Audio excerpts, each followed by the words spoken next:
جو گروپس کام کر رہے ہیں انہوں نے کافی لابنگ بھی کی اور جو ڈینجرز ہیں اس ریجن کے اندر اور ابیوزز آف ہیومن رائٹس کو انہوں نے ریز کیے ہیں. لیکن میں سمجھتا ہوں کہ کچھ چیزیں ہیں جو گورنمنٹ لیول پہ کی جاتی ہیں. میں سینیٹر صاحب کے ولید صاحب کے ساتھ اگری کرتا ہوں. بوسنیا شاید اتنا اچھا اگزامپل نہیں ہے.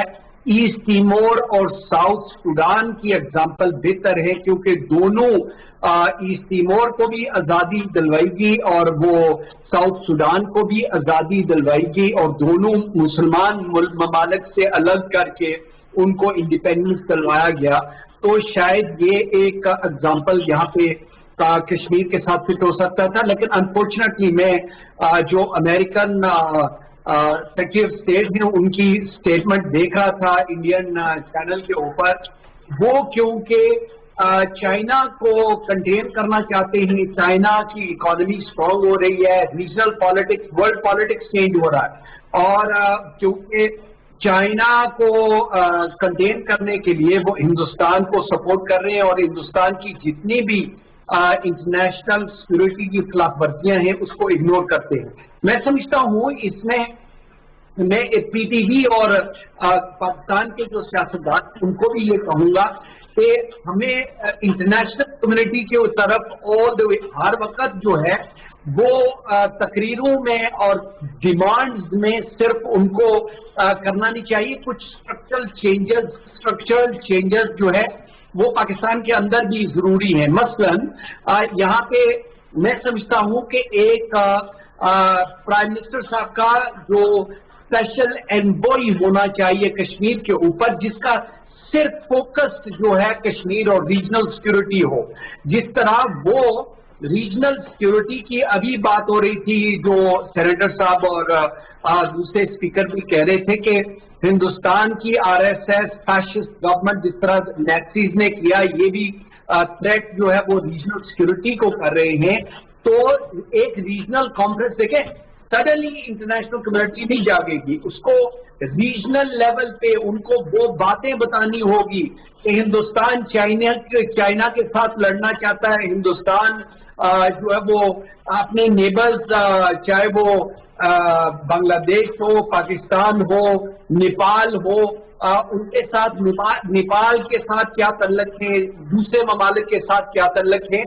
تو اس کی انٹرفیئرنس اور ان کے یعنی دوال ڈاکٹرن جو ابھی وہ کل میرے خیال میں 2 دن پہلے وہ دوبارہ ذکر کر رہا تھا کہ ہم اپنے دشمن ممالک کے اندر جا کے ان کے خرابیاں کر سکتے ہیں, ہم یہ کر سکتے ہیں, وہ کر سکتے ہیں. یہ ساری چیزیں جو ہیں وہ ایکسپوز ہونی چاہیے. اور یہ انٹرنیشنل مجھے پتا ہے کووڈ-19 کی وجہ سے جو انٹرنیشنل کانفرنسز لیکن آن لائن کانفرنسز تو بالکل ہو سکتی ہیں, اسٹیٹمنٹس تو بالکل ایشو ہو سکتی ہیں.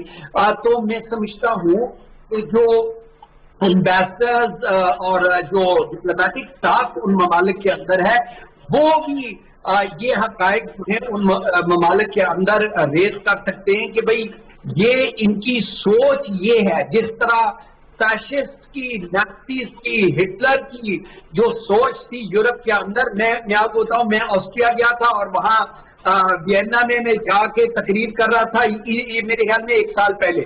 تو میں ان کو بتا رہا تھا کہ جو امیجن کہ آپ کے ساتھ کیا ہوا جس طرح نیکسیز نے یہاں پہ آ کے قبضہ کیا اور پھر آپ کو کہا کہ وہ آپ کو گڈ گورننس دیں گے. یہ ایسے ہی جو ہندوتوا کی گورنمنٹ ہے فیشسٹ گورنمنٹ, انہوں نے یہ 370 کو اور 35A کو ریپیل کر کے وہ انہوں نے امپریشن یہ دیا کہ یہاں پہ بیڈ گورننس تھی اور ہم ٹھیک کریں گے اور ایکسیٹرا ایکسیٹرا. دنیا کو بتایا کہ ٹیررزم تھی. وہ آج بھی مسلسل ان کا نیریٹو اور جو فیک نیوز اور جھوٹی خبریں, کبھی وہ حزب ایکس, حزب وائی, حزب